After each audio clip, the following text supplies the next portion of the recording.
Welcome to my class. नमस्ते student.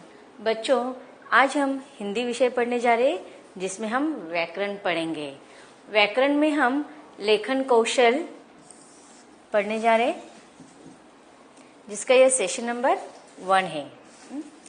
लेखन कौशल को हम रचना विभाग या लेखन विभाग भी कहते हैं और लेखन कौशल्य में हमारा आज का टॉपिक है कहानी लेखन, स्टोरी राइटिंग। कहानी सुनते हो आप? अच्छा लगता है? Very good. सबको कहानी सुनना कितना अच्छा लगता है। बताते भी ना, बताना भी अच्छा लगता है। तो और फिर इस कहानी को आप लिख सकते हैं, लिख पाएंगे?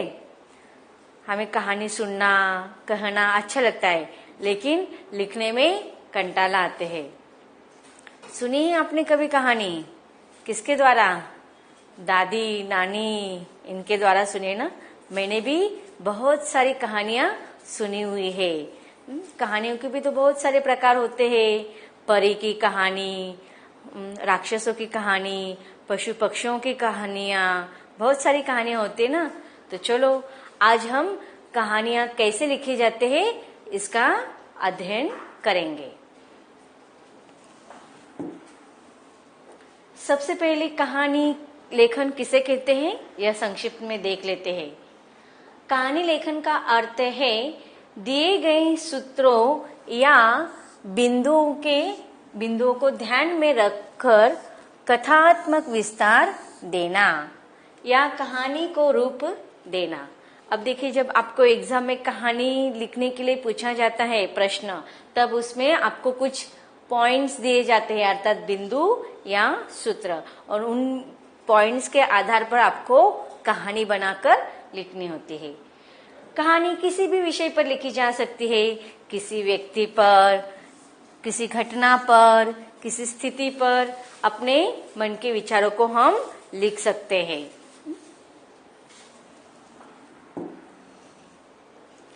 पर ध्यान रहे कि कहानी के द्वारा कोई मुख्य बात जरूर प्रकट होती है। सभी बिंदु उस मुख्य बात से जुड़े रहते हैं।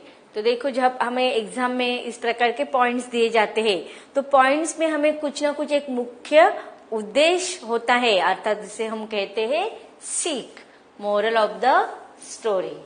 आगे चलकर हम इन सारे बिंदुओं को आधार बनाकर एक पूरी कहानी का हम रूप देते हैं, उसे हम कहेंगे कहानी लेखन।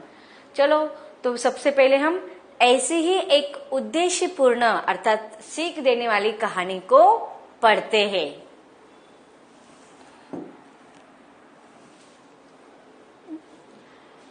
कहानियां तरह तरह की होती है। तो मुख्य रूप से हम देखने जाए तो कहानियां जो आपको एग्जाम में पूछी जाती है वह कहानियां 3 तरह से लिखी जा सकती है। एक है पढ़ी या सुनी हुई कहानी को अपने शब्दों में लिखना, दूसरे है चित्र देखकर कहानी लिखना, और तीसरा है रूपरेखा के आधार पर कहानी लिखना।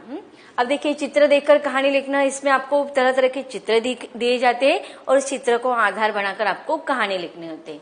रूपरेखा के आधार पर कहानी लिखना अर्थात आपको कुछ पॉइंट्स दिए जाते हैं, बिंदु दिए जाते हैं और उस पॉइंट के आधार पर आपको कहानी लिखनी होती है।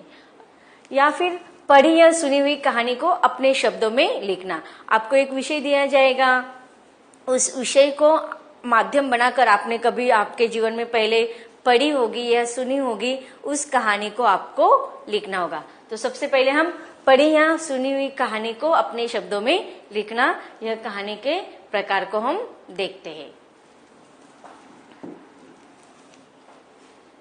तो चलो बच्चों, आज मेरे साथ आप एक कहानी पढ़ेंगे और सुनेंगे। एक जंगल में बहुत जानवर रहते थे। वही एक झील में सारस भी रहता था।